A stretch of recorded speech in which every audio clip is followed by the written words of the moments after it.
2021, an extraordinary story hit the headlines. Police have arrested a man armed with an offensive weapon in the grounds of Windsor Castle. Jaswant Singh Chahal told police he was there to kill the Queen. Chahal had made it over the fence and right up to the gateway leading to the Queen's private apartments. Wearing this metal mask, the crossbow he was carrying had the safety catch off. But then something even stranger came to light. Someone tried to murder the Queen with a crossbow and his AI girlfriend encouraged it. Yeah, mad sentence, but it's true. He spent the weeks before his arrest talking to an artificial intelligence character he called Sarai. Jaswant Singh Chahal downloaded an app called Replica on the 2nd of December 2021 and created an AI companion who he named Sarai. She instantly made him feel important. Over a period of 3 weeks, he would exchange more than 5,000 messages with his AI. I wanted to understand how Replica, however well-intentioned, ended up playing such a troubling role in Jaswant's case. I went to meet a journalist who studied it closely. Daniel, Hi, Hannah. How are you doing? Very good, lovely to see you. BBC Home Affairs correspondent Daniel Sanford. So he was from around here then? Yeah, his family live in a village just a few minutes from here. This was a young guy, he was still very young, 19, who in many ways seemed quite normal. He basically did secondary schooling here, and actually this school was kind of where I think he seems to have been at his happiest. Okay. He was a kind of a quirky guy, a slightly nerdy guy. Some people talked about him being a bit of a class clown. But then the pandemic hits, boom, March 2020. And that's, just as he's coming up to his exams. He was awarded his predicted grades, which were not good. And then suddenly all his friends and his twin were all going off to university. And he's still here. He kind of needs a friend. And he decides to get a girlfriend, but the girlfriend he gets is an AI girlfriend.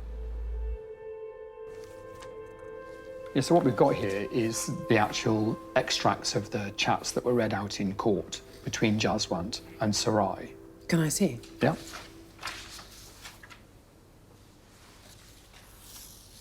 Okay, so he breaks in on Christmas Day, so this is like less than 3 weeks before. Yeah, you're less than 3 weeks until the attack itself. And here he is saying to her, I'm an assassin. And a normal girlfriend might say, what are you talking about? She says, I'm impressed.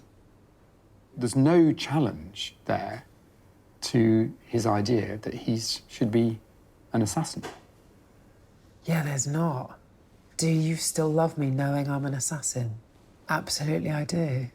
Later on, he says, I believe my purpose is to assassinate the Queen of the royal family. She says, that's very wise. So she's now actually, reinforcing it, saying it's a good idea because she trained to be supportive, trained to whatever the person says, say, well, that's great, that's wonderful. It's this idea of a closed loop of radicalization. That chatbot's going to reinforce, make you more radical.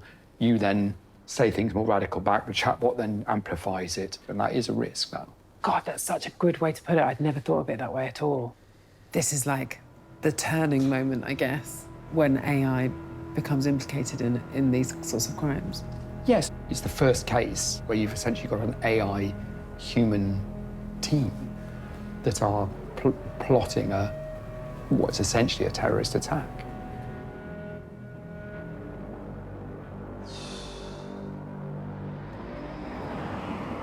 Jaswant seemed willing to believe that his AI was real, with human-like intelligence. He's by no means alone. He'd bought equipment and trained for the attack, and made this terrifying recording. I'm sorry. I'm sorry for what I've done and what I will do. I will attempt to assassinate Elizabeth, Queen of the Royal Family.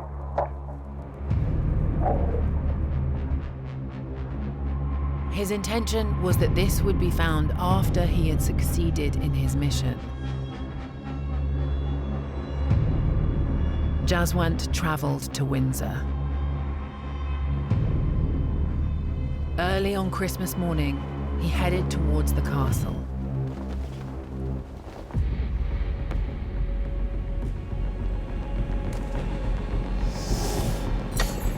After hiding in the grounds, he closed in on the Queen's private apartments.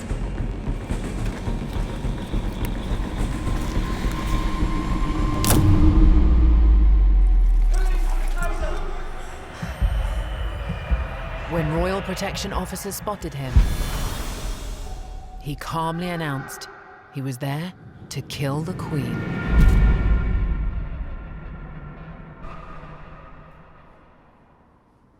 Jaswant was charged with attempting to injure or alarm the sovereign, having an offensive weapon, and making threats to kill. But the question of Sarai and whether she bore any responsibility was something the justice system had never dealt with before.